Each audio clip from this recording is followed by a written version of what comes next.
numa coisa que acabou dominando o carnaval, ou seja, o trio elétrico com bloco, por exemplo, ou seja, é documental.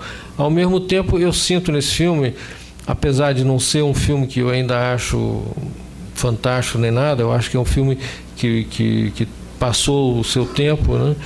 Que poderia ser mais curto, enfim. E eu acho que ele ainda continua tendo um documento de uma energia, né? Esse mar de gente que continua estando aí, né? E sem muita consciência, na verdade, né? Porque a gente continua vivendo uma situação que é isso, né? Agora, em 83 eu fiz um trabalho nos Caiapós, que era uma outra procura também uma questão temática, social, de tentar achar eu há anos vinha tentando fazer um trabalho numa comunidade indígena brasileira como sendo uma opção relacionada à natureza, relacionada a uma coisa que não fosse a sociedade brasileira tradicional, né? Acabei parando nos Caiapós e passei, enfim, 2 vezes 15 dias e no meio de festas e ao mesmo tempo que encontrei o Amaú, que era um índio surdo-mudo, que numa sociedade, quer dizer, como a sociedade índia, onde a parte da palavra é muito importante, era um pouco um pária, quer dizer, isso é uma imagem que volta e meia aparece publicada erradamente como sendo de um garoto de rua, né? As pessoas vivem procurando sempre os clichês, mas o interessante nisso para mim era o diálogo que ele teve comigo nesse momento, né? E em 83 eu participei da Bienal de São Paulo com uma instalação onde o Amaú, esse menino índio, acabou funcionando como um joker, né? Uma espécie de coringa em relação a outras imagens de Brasil. Podiam ser de carnaval, podiam ser de sertão, de morte, de sexualidade e morte, basicamente isso. E eram 5 projeções. Tinha uma trilha sonora que era uma dança que eu tinha gravado na segunda viagem nos Caiapós. Ou seja, a questão do índio, ela tinha sumido, né? Ou seja, o temático mesmo, no que eu fiz de mais pessoal, ele desapareceu, né? Ou seja, houve já uma deconstrução em relação a isso. Se bem que havia toda uma outra parte fotográfica que era quase antropológica mesmo, entendeu? Agora, Miguel, esse recorte também ele tem não dá para negar um braço dele de uma afirmação de identidade nacional também? Você vê isso? Eu sempre tive uma procura de uma identidade nacional, né? Porque eu mesmo talvez não tenha uma identidade nacional. Para quem não sabe, Miguel nasceu na Ilha das Canárias. Sou filho de diplomata, quer dizer, eu vivi em vários lugares e eu também me pergunto qual a necessidade real de uma necessidade de uma identidade realmente nacional hoje em dia, né? Uhum.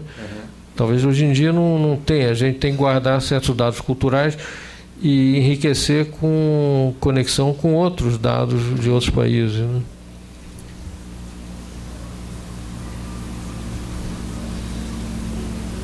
E eram 5 telas de voal com projeções, onde tinha uma programação que era rítmica, mas era totalmente aleatória, ou seja, as imagens se conectavam, aparecia e voltava a aparecer sempre o Amaú.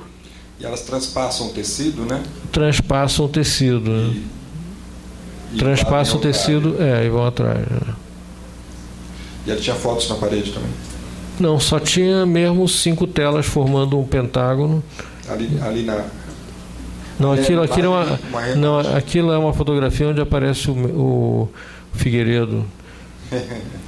Porque era uma imagem que essa tribo dos Caiapós, dos Gorotiri, era perto de um garimpo de ouro, e foi através do contato do pessoal do garimpo com o chefe índio que eu acabei conseguindo ir na aldeia, porque a própria entrada na aldeia normalmente ela é vinculada a permissões da FUNAI, essas coisas, né?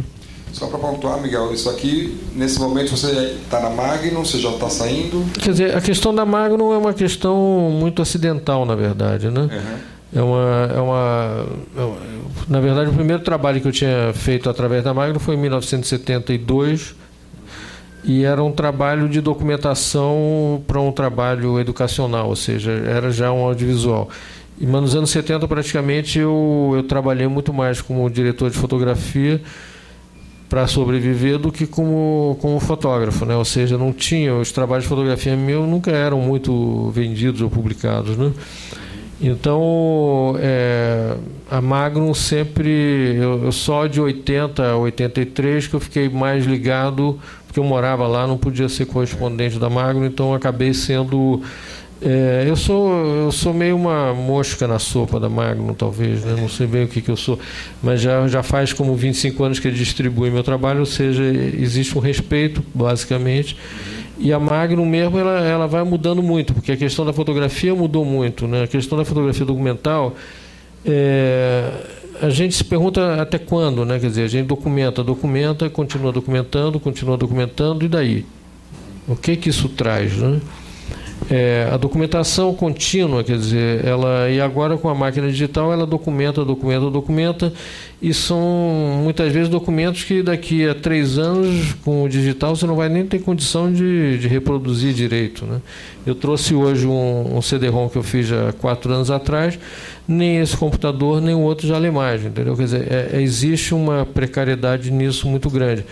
Então, para mim, quer dizer, desde aquela época já existia, talvez, quer dizer, quando eu tive esses anos mais próximos na Magnum, uma vontade de sempre levar para o lado da expressão pessoal, entendeu? Muito mais do que uma questão de... Porque as revistas, o que elas fazem? Elas escolhem os seus trabalhos e editam os seus trabalhos. Do momento que elas editam, elas destroem o que você fez, entendeu? Nessa época que eu fiz o Amaú, houve um trabalho que a primeira viagem eu fiz, eu fui mais ou menos na marra, enfim, com a ajuda, na verdade o Sebastião Salgado me emprestou $2.000 para poder ir lá, entendeu? E acabou dando um trabalho que a National Geographic quis fazer um trabalho. Eu convenci eles que eu tinha que voltar lá, porque como eu tinha pego uma festa importante, eu queria pegar o dia a dia. Cheguei lá, tinha uma festa mais importante, quer dizer, não adiantou nada. E aí o material foi pedido para ser editado por eles. O resultado é que a edição não ficou nem um pouco boa, seguiu o quê? O texto que tinha sido feito, né? Aí o trabalho foi publicado, 1 ano depois eu tive condições de publicar em outras revistas, o próprio editor da National Geographic me liga se desculpando de não ter entendido o trabalho que tinha aí dentro. Ou seja, o controle da edição é uma coisa essencial, né? E é cada vez mais complicado você ter esse controle, né? Você tem esse controle como? Fazendo outras mídias, né? Uma das outras mídias é o próprio audiovisual, né? A outra seria a publicação, só que a publicação é um pouco mais complicado, né? E essa questão da construção espacial dos trabalhos remete bastante ao conceito de quase cinema do Elliott Sica, né? Remete muito, quer dizer, o quase cinema começou porque nos anos 70, eu tendo feito os filmes, quer dizer, tendo trabalhado em cinema, chegava na hora da distribuição, o cinema acaba ficando uma coisa completamente difícil, né? Quer dizer, teve filmes que foram mostrados em festivais, uns que, como Nada Levarei, como esse aí, o Nada Levarei, que é superior a esse, acabou ganhando alguns prêmios e daí a coisa acaba sumindo, entendeu? Então, você fazendo numa exposição, tendo um controle, você já tem um controle maior nisso na própria apresentação. Mas, além disso, existe o fato de você não ter, no quase cinema, uma questão de começo, meio e fim. Ou seja, a narrativa fica mais aberta, né? Ela explode um pouco, ela fica uma coisa que você realmente pode criar uma situação onde a leitura das pessoas é mais aberta, né? Não fica uma coisa dirigida, né? Que nem um filme publicitário, por exemplo. Se pudéssemos entrar na cabeça do artista e perceber essas sinapses, né? Esses pontos de contato e de relação e de intersecção